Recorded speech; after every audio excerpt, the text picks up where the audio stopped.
Welcome to that 80s show and get ready to flash back to the rad decade. The rad decade? Welcome to the neon nostalgia zone. Blast off to the decade of excess. In excess. In excess? Step into the time machine, dude. That's what happens when you start a show very quickly because you set up very quickly and you realize you don't have something funny to say and you ask ChatGPT to give you some lines. Oh my God, and is that ChatGPT's suggestion? That's the bullshit. Of how to start an 80s podcast. Oh yeah, do you want to hear some others? I'd love to hear more. Retro references. Okay. There are 80s catchphrases. Gag me with a spoon, it's 80s show time. Okay. Talk to the hand, it's 80s show time. For sure, it's 80s show time. For sure. Don't stop believing in the power of that 80s show. I kind of like that one, I have to say. And sweet dreams are made of that 80s show. Mm-hmm. Hungry like the wolf for that 80s show. That's something you would come up with. Are you ChatGPT? Tell us. God, I'm Paulo. I'm Paulo. That is Dori. We are that 80s show. A step back into the time machine where we go back to the land of retro nostalgia. Nostalgic nostalgia. I think retro nostalgia are the same thing. Nihilistic nostalgia. Oh. Who knows? Who knows? It is that 80s show and we're investigative. Are we? We're very investigative. We investigate movies, TV shows, music, stories, people of the 1980s. We're going to discuss US politics. Talking of people from the 1980s. Bullshit to that. Do you see there's like a Donald Trump biopic? Donald Trump movie? No. Yeah, there's one floating around. Who gives a shit? Yeah.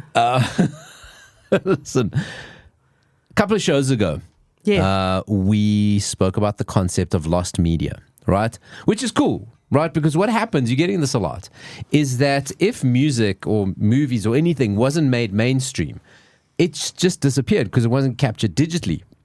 So it's just disappearing. You know, if like you got the original cassettes, that stuff degrades, it breaks.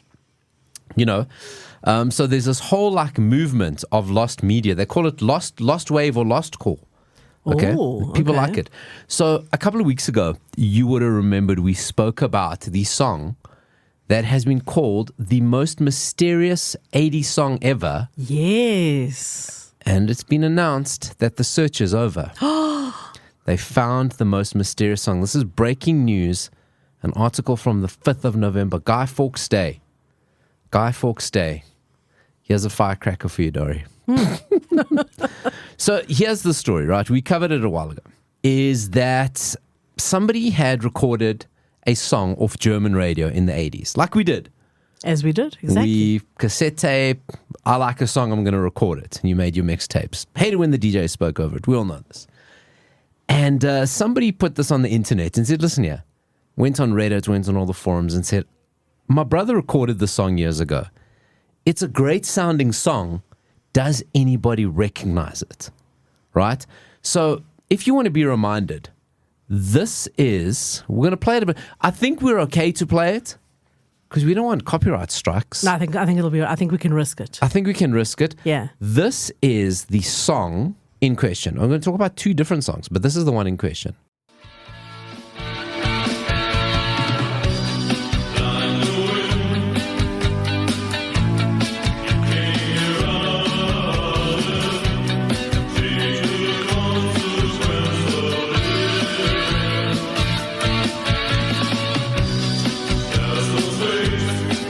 So if you're like Dori and I, you're nodding your head. You know what's funny about it? It's not a bad song. The music's like from a TV sitcom, right? But then the gothic voice comes in. Right. It's really nice. It's been dubbed Like the Wind because nobody could find it, right? Right. Quite weird Gregorian chantish. Remember? Just a little bit goth. Gothic. You remember that week in the 90s we were all obsessed with Gregorian chants? Oh, God. That was a weird week. It was literally for a week. We loved Gregorian chants. There were CDs. Okay, it was longer than that, and then it just went away. That was a weird time. It was a weird time. We had so many talks at school about Satanism when that came about. Oh, really? Oh my word! What happens when you go to Catholic school? Oh, we had so many talks about listening to Gregorian chants. Because who was the one that made it dancey? Was it Oh, who was it? They did Return to Innocence. I can't remember. I know. But they used to do, they had the dance track with it, right? Yeah. So like, you can't listen to this. Anyway, we had a lot of talks. So the song was called Like the Wind, because that's obviously what he sounds like in the beginning. I mean, listen to the depth that people went to, is that they went down to like narrowing it down to, they couldn't say that, okay, they know it's from Germany because it was recorded on a German radio station. Yeah. Pretty German, right? Then they go, because of the synthesizer they use in it, that synthesizer was released in 1983. So it's obviously any song from 1983 afterwards, to the point that some people, this is bullshit. This is a lie. I'm sorry. This is a lie. Okay? That they confirmed the recording by identifying a frequency present within German broadcasts of the era. How are you going to tell that? So they said something in it, they could pick up a frequency of which it was broadcast on. So it's definitely this area in Germany. That's a lie. That's a lie. How do you know? Come on, you're recording. You've got a cassette tape that's now been uploaded, and you can still tell a frequency of it. Come on. Okay, fine. You know what I'm saying. All right. Anyway, it's a fascinating story. Yeah. People invested. This past Monday, November 4th, article published November 5th from Billboard. This is from Billboard magazine. I'm not making this shit up. They found the song. One hit wonder by some small German band? Okay. The song is called Subways of Your Mind. Okay. By a German band called FEX. I don't know if it's FEX or FEX, right? Mm-hmm. And here's how it goes. So somebody was doing research for a German music fest, hilariously called Hörfest. H-O-R Fest. Alrighty. Little umlauts on the O. Mm-hmm. He was researching Hörfest. Actually, got a lot to do with my movie later if I think about that. Anyway, while he was researching for the event Hörfest, and FEX or FEX are involved in Hörfest, right? The band still exists? So he contacts one member of the group and he says, listen here, people are claiming this song's yours. And he's like, oh shit. That is our song. We did release that song. So now they're busy going through the veracity of it, like, but he says, listen, we got recordings, we got people were there, like it's definitely you're not going to claim it's your song if it's not your song, because you'll find out. They're just double checking it, but they're going like, he said, like, it's so weird because that's not the song's name.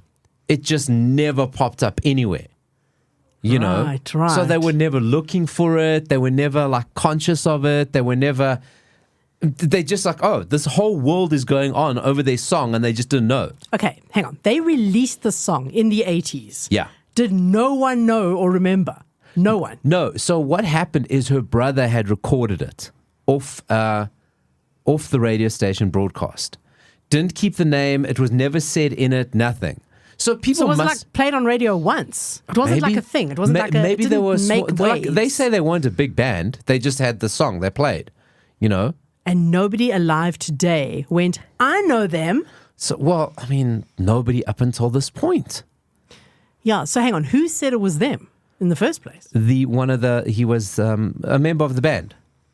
So the guy researching Hörfest, yes, FEX was with it. He then saw people start narrowing it down, and some people were saying it could be this band FEX or FEX. So let's just ask them. Because now he's researching, and then the name pops up. So he said, listen, is this your song? Of which they're like, yes, that is our song. That is a good story. So are they going to like re-release it? So they are actually. And it's going to just run up the charts. It's going to be on TikTok. Who it's knows? Going to do all the things. It was on TikTok because now people are trying to track it down. This is kind of this movement, this lost wave, lost call movement. So that is one of the songs. So this great song. I like it. I like that song. I'm not going to lie to you. No, I'd like to hear the whole thing. Something different. Oh, well, do you want I'll put it, That 80 Show on Facebook. Put it there. You can listen to the whole thing. Is it out there? The whole song's out there. Okay, cool. I definitely want to hear that. So it's not the only song that was part of this lost core movement. There was another one we spoke of at the time, right? You may or not remember this one. And at the time, you'll hear it. People are like, is it Korean? Is it K-pop? Is it even English? Ah, that sounds familiar. Okay, just listen to this one.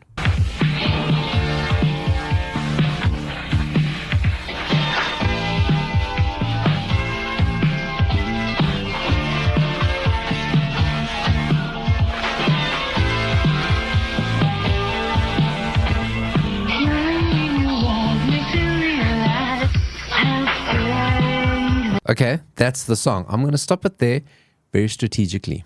Okay. So that song, and was dubbed again. Somebody finds the song, right?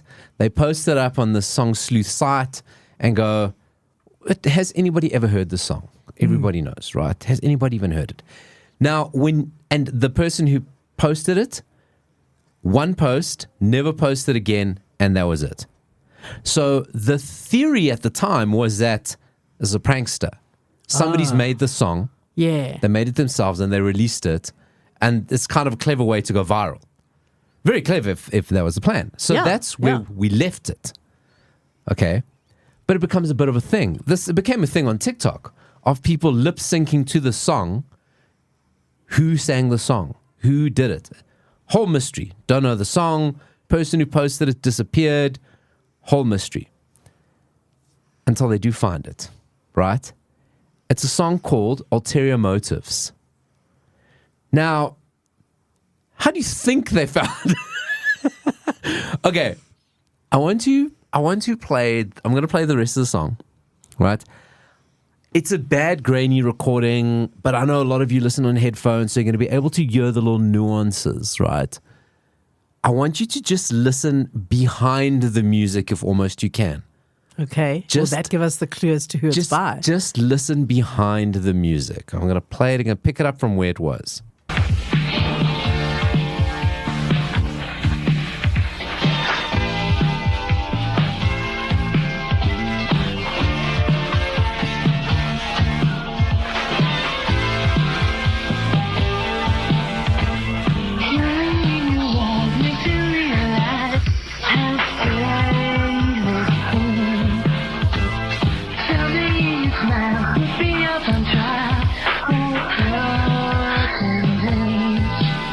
Are you perhaps hearing groaning and heavy breathing? I am indeed. Well, Dori, you'd be correct. Because the person who found the song, I mean, there's stuff happening there. And listen, when you play the fuller version, there is other noises, okay? Because somebody found the song in a porno. Wow. In a hardcore porno called Angels of Passion. And they're busy watching this movie and they're like, holy shit, that is the song. Okay. So, I mean, because you can hear it. So it's played over like a scene in the movie. Yes. People are going at it, and that's the version of it. So they record it off there. Right. And they go, this is the goddamn song. So people have uploaded the entire, scene from the porno. But that other porno people is going to get so much attention now. They've just put on the music, but it's like, holy shit, we found the song in a porno. And then now they start tracking down. It's like, okay, well, we have the movie. Yeah. We just got to track down. So they track it down, and it was a song released by two brothers, Christopher St. Booth and Philip Adrian Booth, right? Okay. Who out of nowhere, to them, they go, so I found an interview with them from earlier this year of where now this whole thing gets released. And they go, no, we don't know what is going on because suddenly our kids are coming to us and go, you guys are famous. They're still musicians now. They look cool as shit, these two. Okay. They're both like in their late 50s, 60s, look cool as shit. And they're just so shocked that their song is a massive hit. They don't remember, they were musicians. So they didn't make it for the porno. So that's the first question they get asked. Right, okay, yeah. So they're like, no, we don't know. We say, so we made the song and we wrote it. They were writers, they composed it, but another producer took it, added them, because they said their song wasn't like that. So they saw obviously the inspiration of the producers. It's kind of like New Kids on the Block, a little bit more poppy. And I'll tell you what their reference is, who they're kind of like, who they modeled their music after. And so it took the song. And then somebody approached them and said, listen, I want to use your song in a movie. And they're like, a movie. A movie. They offered them a shitload of money and they said, cool, knock yourselves out. Only then to find out. They didn't ask which movie. They said, you don't ask. They say, listen, you're like a kind of struggling musician and people come offer you a lot of money. What do you care? So they wouldn't have said no anyway. No. Even if they knew. Exactly. Maybe charged more, I would have said. And the song then just goes and just has a life of its own. And they say, so, when they get asked in the interview, when you made the song, this and that, they say, listen, that final mix wasn't ours. They love George Michael. So they say for them, they wrote like, this is a song George Michael could sing. And when you hear it, I hear it. You can hear it, right? When you know with that. the heavy breathing. Yeah, even with it. Hey, that's you when you listen to George Michael. You have some heavy breathing. When you listen to George Michael in the bathroom, the public toilet, that's what it sounds like. So that is closed. The internet sleuths will always find you. I wonder how many more mysterious songs there are out there. Oh. That this will happen with. I'm so glad that last one, because I don't know if I'm glad or not, because obviously we go that story of like somebody made the song and just planted it there to now get some sort of attention. Again, I'm going to ask, will that song now be released in its normal version? So yes, that's what the brothers are doing. They're releasing without the heavy breathing as that version. They're releasing it in the original they wanted. So they're doing it, of course. Like how they would have imagined George Michael singing it. Exactly. Jump onto it. There's been versions. Rick Astley could sing it. Rick Astley could do it. Not a bad shout. What they said is that, they got asked about royalties and things like that. They said, no. This song's not our song anymore. That's the internet song. Damn, I would try to get the money. I would definitely try to get, but what's she going to do? You know how it writes. They're going to get 20 cents. Probably make more money from the porno. Exactly. I would go that route. Re-releasing the pornographic. That's a lesson to us all. I don't know what it is. More money in porn than anything else. That is the lesson. Well, what's the thing they say about technology is that every major technological advancement has always been adopted by the adult film industry first. Like drone cameras, AI. It's like the adult film industry uses it first. Video cassettes. They're the reason. Got so big. Halloween, past week. Come and gone. Come and gone. We've spoken about this before, but I want to talk about her outfit this week specifically, or this year specifically. Heidi Klum. I could take her or leave her. She's very irritating. Don't you find her? Did she do that song that we liked? Oh, she did. Yeah. Oh, yeah. Ooh, we did like, ooh. We did. Well, that's an awkward place to be in now, hey? Well, we can like the song and not like her. I don't know enough about her. I don't engage enough with her to say she's irritating or not. I don't think she's got a personality. I just think she's annoying. Okay. And anyway, I do like her Halloween costume. She's notorious for really going out of her way in her Halloween costume. She goes full extent Halloween costumes, and every year is more bonkers and batshit than the next, right? So this year, she'd had an 80s related Halloween costume. Cool. Which I quite liked. E.T. What? But in particular, when E.T. gets dressed up to be disguised, remember? With the little wig, the granny clothes, right? And this thing going to take E.T. out. But Dori, prepare to actually never sleep again. I'm going to post this up on that 80 Show SA Facebook page. Please look at firstly, how intricate, but also how scary as shit this costume is. Okay, is that is the head a mask? Oh, wait, okay. Okay, oh, so her face is the neck. So the head is the thing on her head. Oh, yes. Wow, that is terrifying. It is. That is the thing of nightmares. I mean, when you see the size of this, and we'll put it up that 80 Show SA Facebook. That's enormous. Heidi Klum's a supermodel, so she's going to be at least 6 foot. Tall. Right? And so like Dori's saying, her face is in E.T.'s neck, and she's still got E.T.'s head above her. So with working eyes. With working eyes, mouth, and everything. So it's like a whole animatronic thing. Yeah, it's a whole thing going. She's controlling the arms from inside. I don't think you can move around. I think it's just like a set piece, because it looks like there was a set that they moved her up and down in. I have to say, I think it's weird.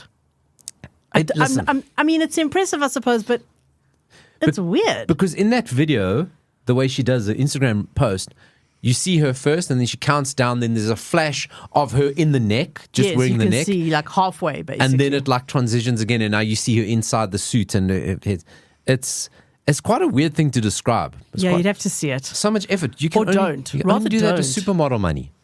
You're only doing that. It could be literally anything, and you choose to be E.T.'s neck. She was a worm last year.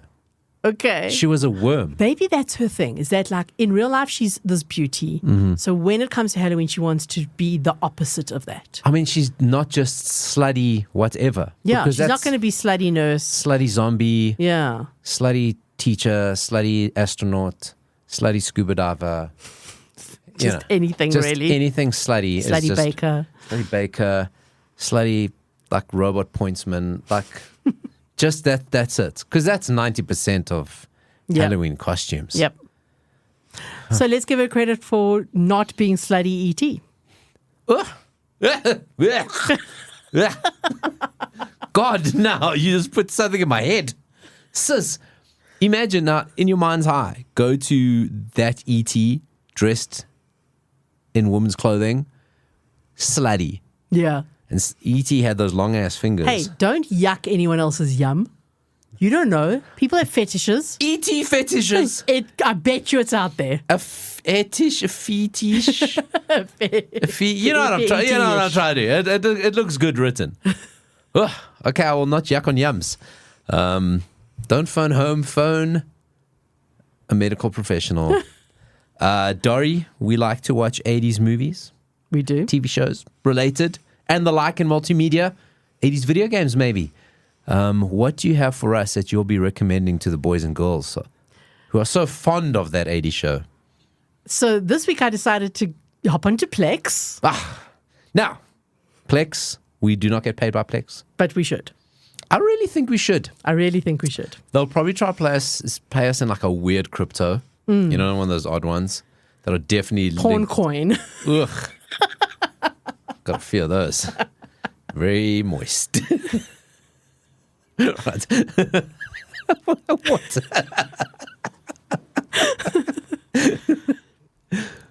So yes. you are on Plex. I hopped onto Plex, and there's so many options. They really are. But I decided to go with the most non-porny, normal option from the 80s that I could find. I have mentioned it before, and then I actually made an effort to watch it this morning.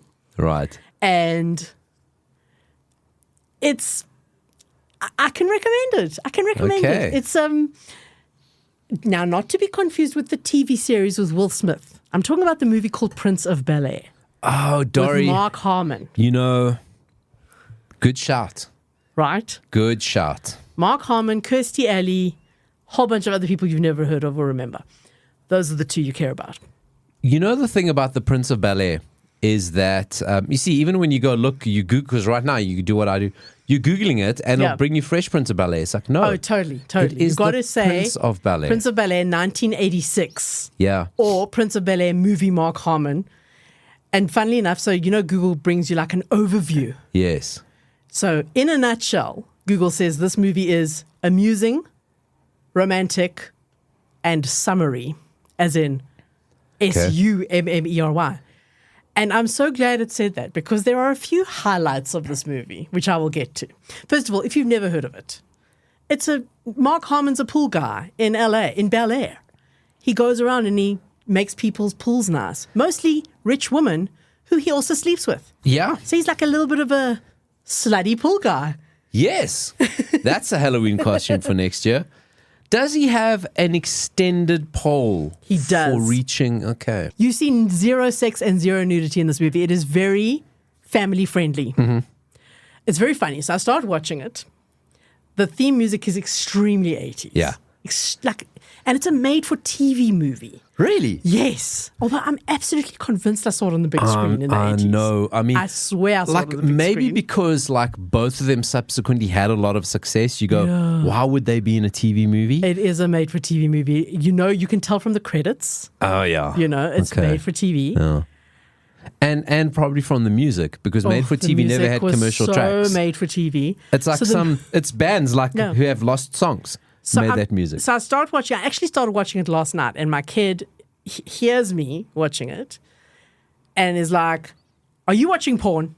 Because the music starts. You heard that song from earlier. It literally sounds like saxophone porn, right? And I go, no. I am watching a movie on Plex, but it's and then I show them the movie, and the response was classic. The response was, "I'm so disappointed. It's not even lesbian or vampire porn," which is pretty much what you found on Plex, right? Mm-hmm. Yeah. Mm-hmm. Anyway, this movie is very family friendly. Zero boobage. Sorry. Zero. Like, you see Kirstie Alley in a swimming costume. That's as much as you're going to get. Which, look, she was gorgeous. Yeah. Gorgeous. 3 highlights of the movie. Kirstie Alley, especially when she comes out of the pool and she's all wet and looks beautiful. Okay. Mark Harmon's shorts, his shorts that he wears throughout the movie. He has a collection of summery, flowery, Hawaiian-style shorts. That's what I was going to ask. I need to know the length. They're not as short as other shorts that you might have seen from the 80s. But they're not Bermuda shorts. He had a practical job. He was bending down a lot. Yes. We can't have any beach balls popping out. You know what I mean? Yeah. Mark Harmon is a hairy guy. So you see him with his shirt off. 80s people were hairy. Very hairy shoulders. Yeah. Hairy chest. You don't see that anymore. You see, this is the thing. I go back to it. This is why I could not watch the Menendez brothers movie. Because they were hairless. They were way too hairless for the 80s. Nobody was that hairless. Everyone was hairy. Yeah. Burt Reynolds, Mark Harmon, Chuck Norris. Men were hairy. I finished watching the Menendez series, but I'm not going to talk about it because we've spoken so much about it. There's nothing more to say. But there's nothing am more. I right? But yes, the hairiness is a thing. They're AI hairless. Mm-hmm. They are. Yeah. So like real 80s hair on Mark Harmon. Yeah. And Mark Harmon was a very good looking guy. I mean, he still is good actually. looking. He's aged very well. Yeah. I mean, if you watch that silly TV show that he's in, which I don't, but I know what he looks like. Yeah. Third, and this is going to be your favorite, third highlight of the movie. It's a small role, but he's in a couple of scenes. Our favorite, Don Swayze. Good. Good for you, Don. Keeping your brother's legacy He plays alive. a complete idiot. He does it very well. Typecasting him. He does it very well. It's a really sweet, watchable movie. Is he Mark Harmon's friend, lives on the beach? He is Mark Harmon's employee because Mark Harmon actually has like a pool supply shop. All right. That they also go and clean the pools with the supplies from the shop. Yeah. And he is one of his employees. He's got two employees. They're both absolutely terrible, useless guys. Okay. He's one of them. You know, I can't believe that this falls into the category of I can't believe we haven't spoken about this movie before. Right. Because it's just got so many of the things we would talk about. So many things. I mean, the woman with the very, very 80s hair. So the whole thing is he's this playboy, right? Mm-hmm. Yeah. But then he meets Kirstie Alley and he kind of starts falling for her. But is she not married? She's not married. No, she's not married. No. And I also had misremembered that. I also thought she was like one of the married housewives. No, she is the niece of a rich guy who he worked for, who actually bankrolled his shop and stuff like that. And she's an artist, and her art's really cool actually as well, which is like a nice part of the movie. Yeah. And so he's messing around with all these like housewife types, and they have the best 80s. I mean, so many of them have the Linda Hamilton. How are their houses? The houses. I mean, you don't see inside the houses much. But it's all very fancy cars. Kirstie Alley's outfits. Dude. Really? You know, I remember that I worshipped her as a teen, and I wanted to look exactly like her, and I wanted to dress like her. And I remember loving her outfits. How big were her belts?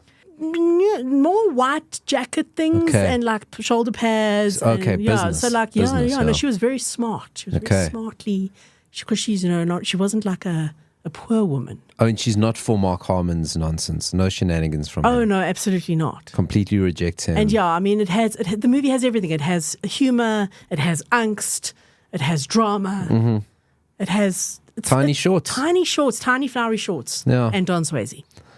I mean, geez, I think you've hit it out the park. It's really worth watching again. I thoroughly enjoyed it. Prince of Bel-Air, give that a watch. It is not the Fresh Not Prince. the Fresh Prince. The one with Mark Harmon. Yeah. And his hairy shoulders. So, Dori, so many times in your movie recommendation, that's the Prince of Bel-Air, you said things that I was like, wow, it's almost like Dori is seeing into my mind of my movie. What happened? You said vampire porn. Oh, wow. Wow. You said no boobs versus so. I was like, wow, that's so prescient what you're saying because it ties in my movie. Now, those of you listened last week, if you didn't listen last week, I was very upset with my movie choice because I went like kind of mainstream, right? I love movies that are so bad they're good. I love movies where the shitness is a work of art. That's where I've gone now. You know, you've typecast yourself. I've gone into really dark web sort of stuff now. I can't just watch normal bad movies. I really have to go get like something. But I love the weirdness of a movie. That's what I sometimes love more, the behind the scenes stuff. And last week, Robin Williams, Kurt Russell, it was an okay movie. But it wasn't I saw what Robin Williams looked like in that movie. Almost unrecognizable. Really? Yeah. Until he opens his mouth and yeah, that's him. Okay. Fine movie. It's okay. But then when I start seeing movies that say things like ran over budget,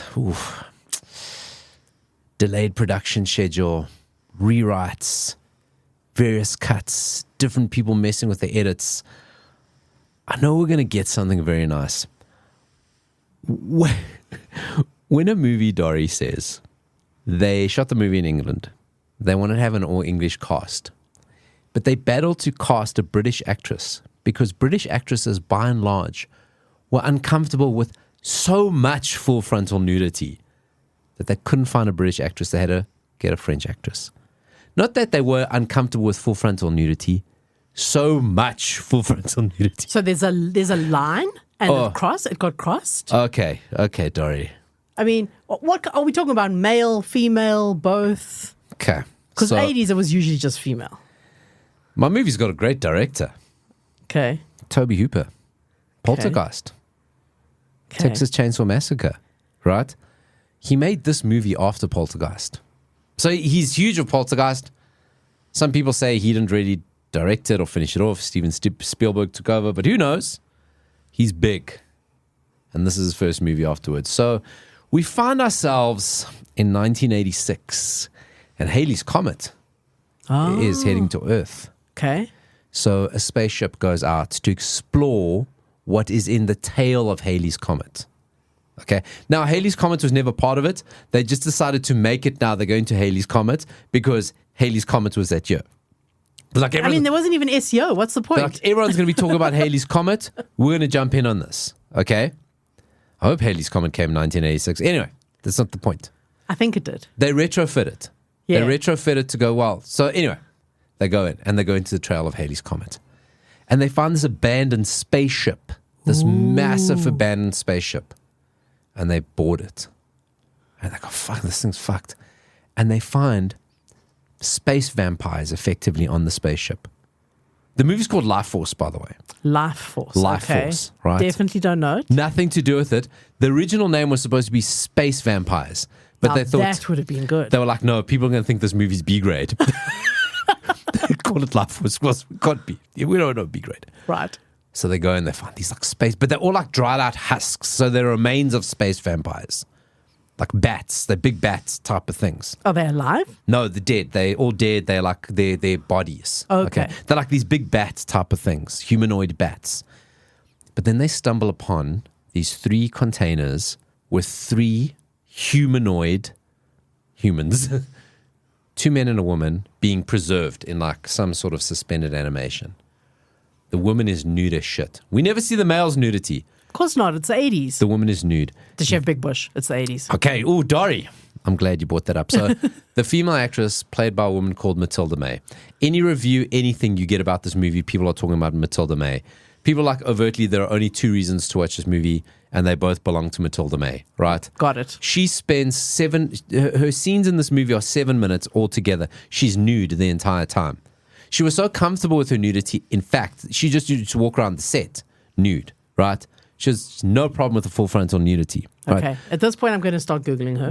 Well, evidently, so to this day, she's taken the movie off her. Oh. Yeah, she's kind of like, never really did anything major. But she's like, oh no, I couldn't do that movie. She was 18 at the time. At 18 turning 19. And so they get these 3 vampires and they bring them back to their ship. And then they lose all communication to the ship. Dead. So a couple of years later, they send a rescue mission to go find what's going on. Astronaut gets on the ship. Everyone's dead. But he finds the 3 containers. Right. And the vampires are still in there. So what's the genius thing to do? Wake them up. Bring them to Earth. Bring them to Earth to investigate them. Yeah. But what happened while they're on the ship? As he sees the female, he goes, oh, I like a little bit of this. Oh, God. Again, we're in the territory of not porn, B grade. And she, because she's a vampire, she sucks his life force out of his face. Okay, as a kiss. It's out of his face. Okay, so they kiss. But this transfer now is what these vampires need. So all these husk vampires, space vampires, died. because they couldn't get the life force. The only 3 that could survive are these human-like ones who are now sucking life force out of people to keep themselves going. Right? So now they get brought to Earth. But now through this, there's now like a telepathic connection between our main character and nude lady. Right. And she's in a... so when she sucks out his life force, he doesn't die? No, they connect. For some reason. He doesn't die. Everyone else, she sucks their life force, they die. Okay. He doesn't. It doesn't matter. Yeah. Details. They put her in the secure facility and they go... And she just now wakes up and starts taking people out. And they go, don't worry, no nude woman has ever escaped from this facility. Did they really say that? Why is it relevant? What a stupid thing to say. Anyway, and off she goes, causes havoc around London, sucking life forces. The 2 other guys are doing it as well, but you never focus. They're not nude. They're nude, but you never see anything. Right. Her, super nude. And here's the thing. 80s nude, there's no nude like that. We don't have nude like that anymore. That's why I asked about the bush. Yeah, there was a thing in the 80s where nude was so nude. Yeah. You know? We just don't have it. Anyway, so you ask about the bush, and I'm glad you asked about the bush. Because there is trivia about the bush. Oh, really? Bush. Is Yes, it like its own character? Yeah, no. The director, Toby Hooper, he wanted, in the early days of shooting it, he wanted Matilda May to be completely, like, waxed. Nothing. Hairless. Hairless. Like an alien. Okay? She must look completely vulnerable. But then she went, she looks too nude. Okay? Like, how can you be more nude than nude? Mm-hmm. That's how big a bush was. Like a jersey. Yeah. Can you imagine? Right. Right? So, oh no, we need you to look more nude. We've got to move that rug off, right? Then they're like, no, shit, now she just looks too nude. Okay, I'm just seeing too many things now. It looks like a butcher's window. Like we got to get things back on there. So they had to make her a merkin. Oh my God. A vampire merkin to wear through the rest of the film. You're joking. They couldn't just wait for it to grow out? Oh, they got a production. Okay. We got lots of special effects. We're doing Halley's Comet. Bring the merkin. Bring a merkin. So I think you need to explain what a merkin is for people who might not know. A merkin is a pubic wig. Yes. For, These things exist. I still don't understand. Are they stuck on? How do they work? No, so I don't know if people have them now, but I know. I've heard of them. Yeah, I don't know if people have them now. I mean, because obviously it was if you're due to disease. A movies like set in the 70s, you're going to need a merkin. Geez, you're going to need a Mercedes-Benz sized merkin in there. Because wasn't it linked to disease? That I think was syphilis, was some disease that your pubises would fall out. Oh, maybe. It was something. Or it was a cleanliness thing, and that only the aristocratic clean people had pubic hair. So people made them to go, well, it's the whole concept. Yeah. Don't Google. I mean, Google it, but don't Google it at your peril. Blur. Don't use work stuff to Google it. Don't use work computers. Okay. This movie is so bonkers batshit, Dori, because now this nude vampire lady is going around sucking life force out of everyone's mouths, okay? And she's now created a telepathic connection with this guy who knows where she is and knows what she's doing. And now it's a race against time to stop her. Because what they do as they go, they're turning everyone basically into vampire bats who are now wanting to vampire everybody else. And then their souls are going up to the spaceship. And now they're going to regenerate all the aliens in the spaceship, the alien vampires, the space vampires, who are now going to attack the Earth. Right? Going to get the spaceship working again? Yes, this is what's happening. Is this all still while it's in Halley's Comet's tail? So now they've bought it. It's come down. It's come down from it. Yeah, because now the aliens are on Earth. Right. There's one scene where the guy who's now connected to nude lady, he goes, they've been here before. And they go, how? I just feel it. No explanation, no background, no law, nothing. He just feels it. Oh, is that all there is to it? Okay. Mick Jagger's brother's in this movie. Oh, wow. Chris Jagger. Just like Don Swayze was in my movie. Exactly. So I thought to mention that because that's famous brothers. I mean, Don Swayze is a lot more famous than Chris Jagger. I've never heard of Chris Jagger before. Me neither. I don't even know Mick Jagger's heard of him. So this is what's happening. They now got to stop it. There's going to be a big invasion. They got to just stop the husk. They just got to stop it, right? Hot female vampire, space vampire turns into gross, ugly monster vampire. They kill everything up. There are so many bonkers things in this movie, Dori. There is one point. Okay, I'm going to read this to you. There are scenes that are so, because this is so beautifully written. There are scenes that are so completely flout the bounds of convention that they boggle the mind. Okay, so Carlson, who's the main guy, this main space guy, he's the hero. Okay. He tries to extract information from this one woman who seems to know what's going on. How she knows what's going on, she just knows. She just knows that this is the thing, this is what they're doing, and now they need to get information from her. Okay? But he discovers that she's an extreme masochist who wants him to slap her around a bit before giving anything up. Okay. So wait. Were the writers porn writers? This part is immediately topped when, warned that they should leave the room before the slapping begins, his British colleague pulls up a chair and dryly remarks, "After all, I am a natural voyeur."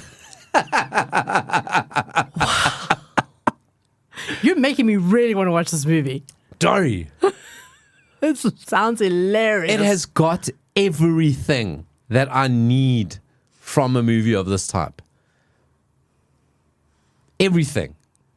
And more. One of the reviews I read, the plot was all over the place, but the alien honkers were supreme. That is life force in one line. Alien honkers. There's been so many great catchphrases from your review. I know. So many. It's just, I mean, I'm back. I'm back. Right? You brought the merkin. That's what people want from me.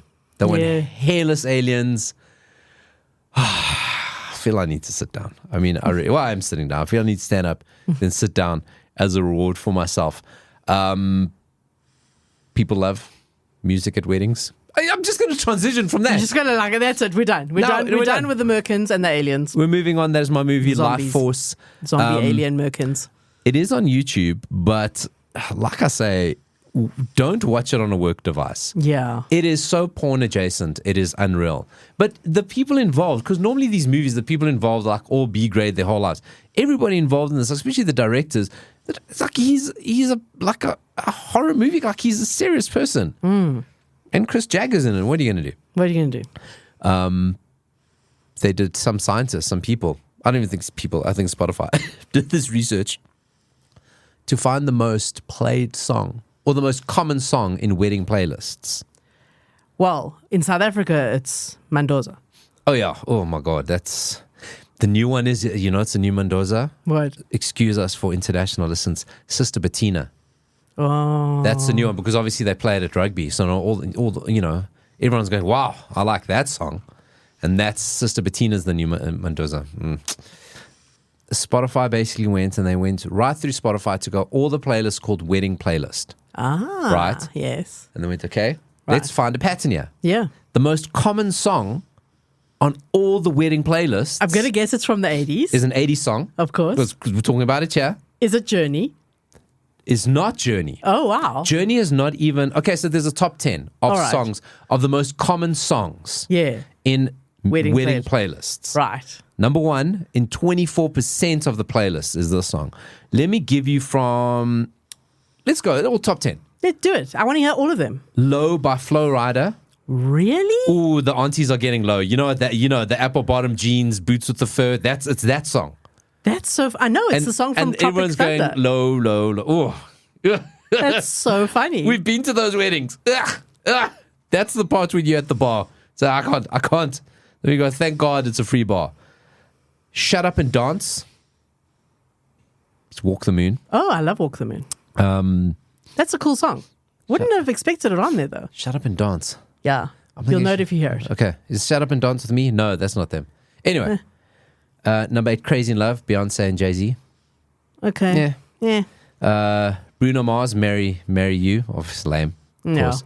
Obvious. Black Eyed Peas, I Got a Feeling. That's a DJ choice. Yeah. Tonight's going to be a good night. Fuck you, DJ. You're doing half the work for you, doing all the heavy lifting. September. Oh, nice. I think a lot of people are married in September. I mean, if you are not getting married in September, I think you're still allowed to play it. I think so. You see, I think yes, good song. But if you're playing it in September, people are going to really enjoy it. Universally, Yeah. think how many weddings happen in September, October. Because in the Northern Hemisphere, it's still the back end of being warm. And here, in the Southern Hemisphere, it's warming up. Yeah. So September's the perfect Before place. it gets too rainy. Exactly. Yeah. And before people go on holidays. And so I think September wedding that's time. a good one. Mr. Brightside by the Killers. Really? I know, that's a weird one. But that's the one where that's the best men's song. Ties Okay. around the heads. Okay. Hey, that's got to be the best men mosh. Lads, it's that one. That's why you're doing that. I have an inkling of what I think the number one is, but let's carry on. Yeah, by Usher. Okay. Hate that song. It's okay.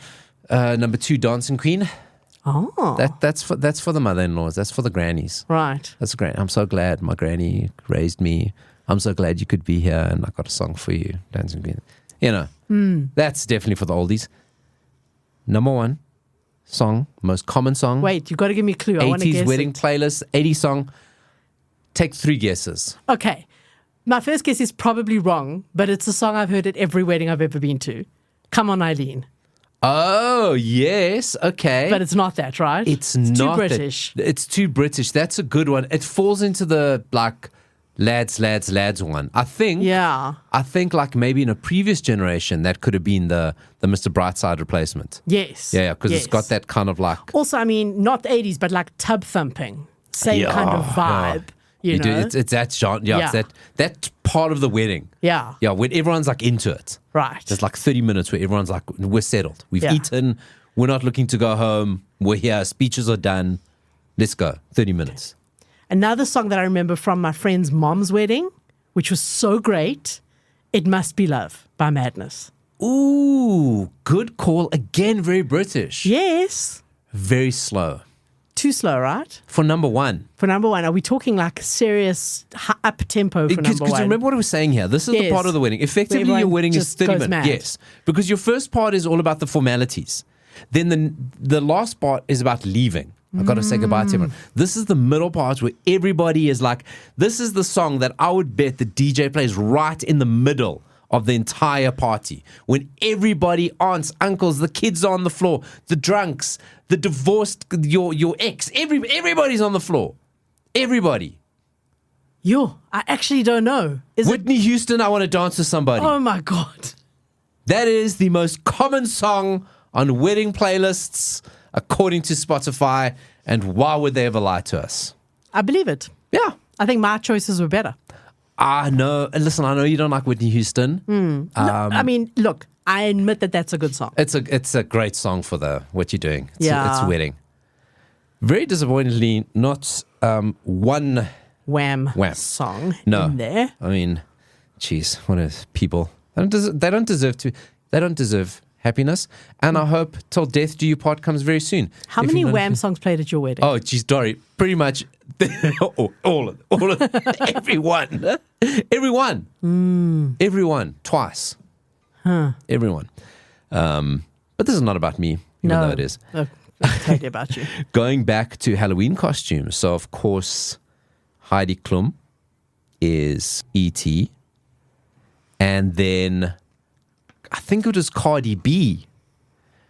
She dressed up as Jessica Rabbit from Who Framed Roger Rabbit. I'm pretty sure it was Cardi B. That sounds cool. Or Megan Thee Stallion. Or could it be? Anyway, One of those people. one of those pop people dressed up as Jessica Rabbit. And we've been waiting for years for a Who Framed Roger Rabbit sequel. You got to have it. Why haven't they made one? I don't even remember how it ended. I don't remember much about it. Dori. I know you love it. See, because it was so impactful. So, I mean, listen, it was crazy crossover No, it because was you really had amazing, animation and real world. Plus, you had all the animated characters. Even though it was made by Disney, it had Bugs Bunny, it had everybody. They just decided we're just going to do one big fucking marketing fucking Toontown. blowout, Toontown. Daffy Duck's there, Donald Duck's, like everybody's there. And I think it came out about 1989. I was like at that age, I love the shit. This is hilarious. I love the technology. How are they even doing that? I can't understand it. And a rabbit woman with boobs. Well, there we go. She wasn't a rabbit woman. She was a human with a rabbit fetish. Right. Yes, Jessica Rabbit was human. I forget that she was human. I always think of her as half rabbit. Yeah. No, and she's not bad. She's just drawn that way. And she was super sexy. I mean, she had you feeling things. And there were funny jokes. There were a few jokes about her. But Disney say, Robert Zemeckis, who was the director, said Disney would never, ever make Roger the Rabbit, Who Framed Roger Rabbit sequel with Jessica Rabbit. They just don't operate that way. She's way too sexy. And if they had to try to change her, the backlash would be ridiculous. So they just don't want to make... Too sexy. She's too sexy. Really? In the Disney theme park, they have a Who Framed Roger Rabbit ride, and she's wearing a trench coat. She's covered up. Oh, come on. Because it's like and everyone's like, well, what? That's not what, like people, like there are guys who like watching Life Force every day on that ride waiting for the animatronic Jessica Rabbit. That's what they're waiting for. But kids don't think that way. I mean, maybe you did as a kid, but kids don't think that way, do they? No, kids don't think that way, but the adults think that way. So? The pervies, the nonsense, they think that way. Let them. Exactly. You can't change the whole world for nonsense. Yeah. There's bigger problems. So there will not be a Roger Rabbit, Who Framed Roger Rabbit remake until Jessica Rabbit maybe has a reduction and becomes demure. Maybe she's like, I shouldn't be dressing this way anymore. Maybe she's not Jessica Rabbit. She goes the whole Pamela Anderson route. Pamela Anderson's all like natural Earth Mother now. Yeah. I mean, Jessica Rabbit could do the same. Because you've seen Pamela Anderson now, doesn't wear makeup. No, and she's all like, she's probably looks much better. No, she looks amazing. Yeah. She looks amazing. And it's so great because so many like Hollywood actresses from the time they all just look the same. She had her implants removed. She's had them taken down. I don't know if fully removed, but she's all natural now. She probably has. She doesn't look like they all do. You know how they all look like that? If they could just age gracefully. Yeah, and she's just decided I am. And she lives on a little island in Canada. And she's just Earth Mother now. I'll have to Google it. No, you must Google her. So maybe Jessica Rabbit can do that. Maybe. She can be Earth Mother. What's the point? Yeah, but I mean, she married a rabbit, so she obviously loves nature. Are they going to have half human, half rabbit babies? Oh, Jesus Christ, Dori. My God. You know that's what everyone is thinking. You know it. That is the question on everyone's mind. That's a pervert E.T. What the hell? What are those things? What part is going to be rabbit?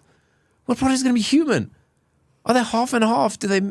Okay, I think I broke your brain. Stop. Do they look like rabbits with human ears? Or are they humans with rabbit ears? I think that would be better. Humans with rabbit ears. Oh, God. And Jesus. thumping feet. And little cotton tails. I just want to I want to look at pictures of Heidi Klum in her E.T. outfit in the dark outside because that is less scary than thinking of Roger Rabbit's fucking freak offspring. Jeez. Oh, God. Doria, I remembered a TV show that I forgot about. Okay. I mean, like, how did I forget about this TV show? I love this TV show because it starred my favorite person, Mr. T. There was a TV show in the 80s. Came after the A-Team was cancelled. Okay? A-Team was cancelled very suddenly. I don't remember. For the success it had, it just stopped. And things like that happened in the 80s. Mr. T showed up in another movie, another TV show, okay? Playing the last sort of character, sort of role you might expect of him at the time. Take a listen to the TV intro. I don't have to explain anything. It wraps it up all there for you in a neat little mohawked package. T.S. Turner was a city smart kid fighting his way off the street until he was framed for a crime he didn't commit. Amy Taylor was a young crusading lawyer. She mounted an appeal to put Turner back on the street, this time in a suit and tie, working as a private detective. Together, they are T and T.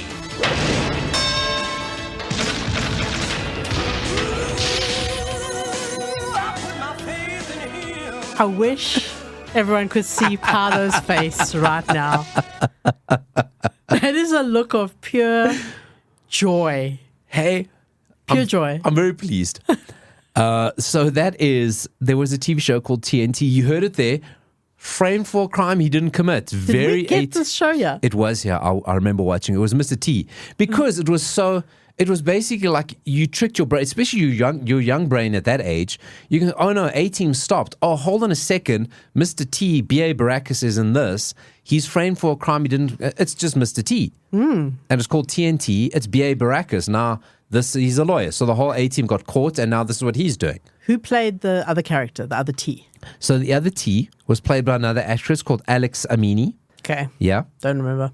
She was Amy Taylor. She was the lawyer. And as you hear, she defended him. Yeah. And she knew he was wrongly accused, got him off. But as part of the kind of said, listen, okay, we remand him into your custody. And she knew he's a great detective. So they went through and they solved crimes. Typical, normal cop show stuff. Ran for two seasons. Pretty good run. Mr. T, firstly, in Suits. This I've got to see. Oh, no, he looks phenomenal. But also when he's out solving crimes, he's like wearing like real like combat fatigues, like dressed really cool. But then he goes to court and he's wearing glasses, a little bow tie.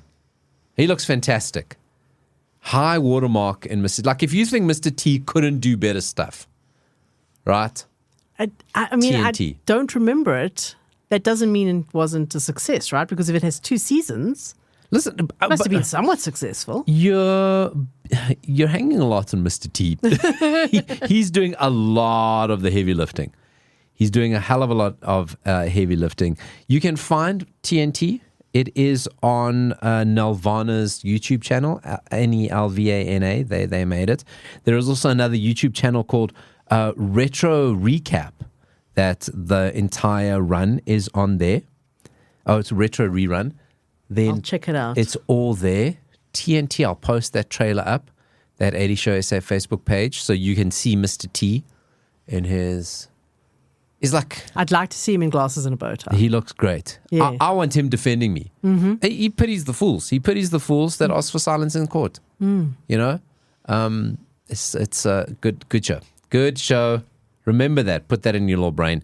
And we're going to wrap off today. We like to talk about... We like quizzes. I love when a quiz pops up.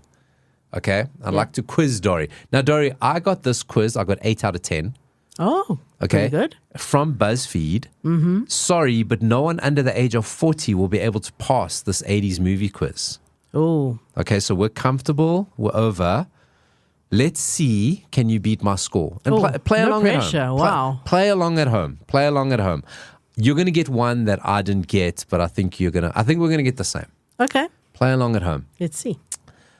There's 4 options here. Should I give you? Do you want the 4 options, or I'm going to give you the 4 options? I think if I don't know and I need a clue, give me the 4 options. Otherwise, I might just know. Okay, let's start the things easy. Which movie follows the story of Marty McFly as he travels through time? Oh, come on. Back to the Future. Back to the Future is correct, Dori.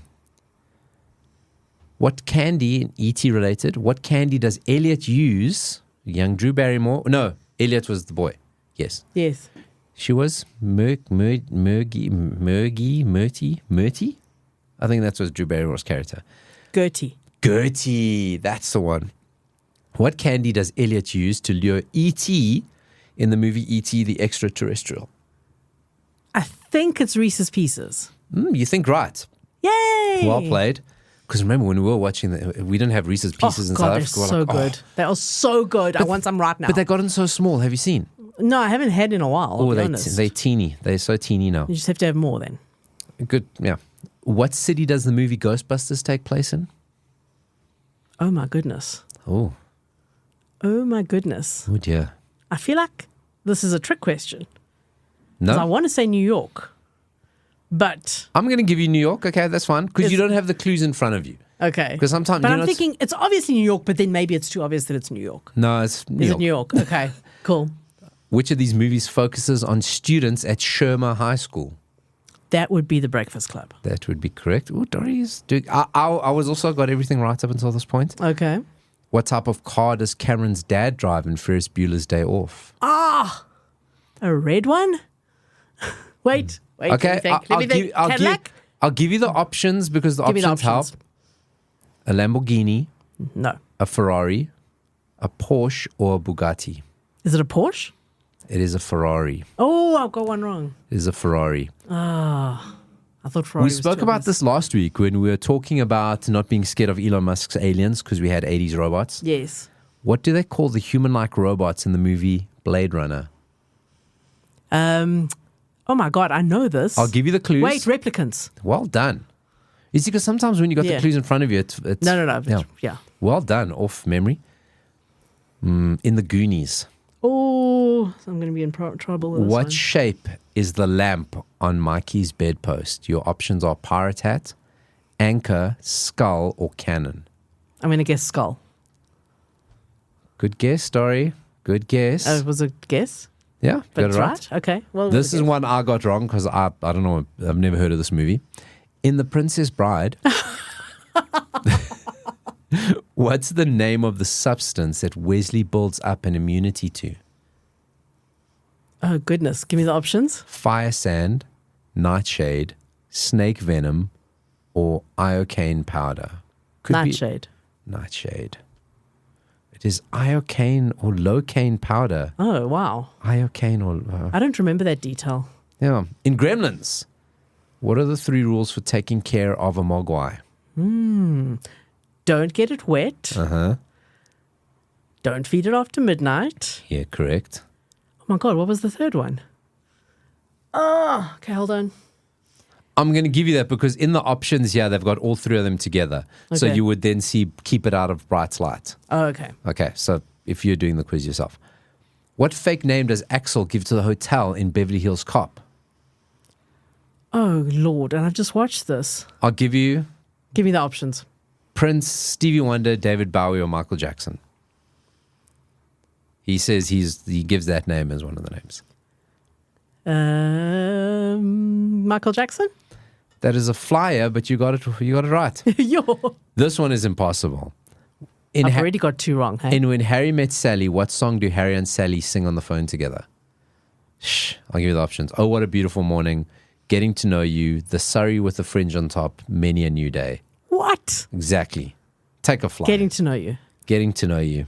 It's The Surrey with the Fringe on Top. What? Psh. And finally, this is also another tough one. What's the name of the maneuver used by Maverick in Top Gun to beat Jester?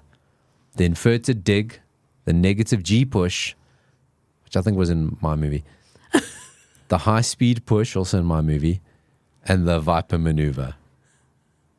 The Viper maneuver. Viper maneuver is wrong. It was the negative G push. Okay. So, Dori, you got...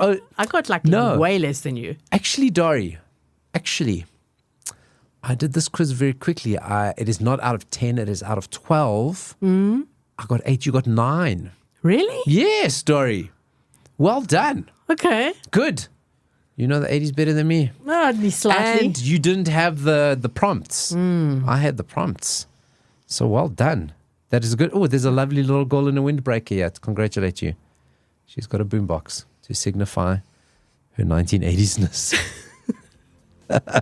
This has been That 80 Show. Everything you heard on the show can be found on That 80 Show SA on Facebook. And that show flew by. It really did. I had a lot of fun. Always. We hope you have as much fun as we do. Should we mention our award?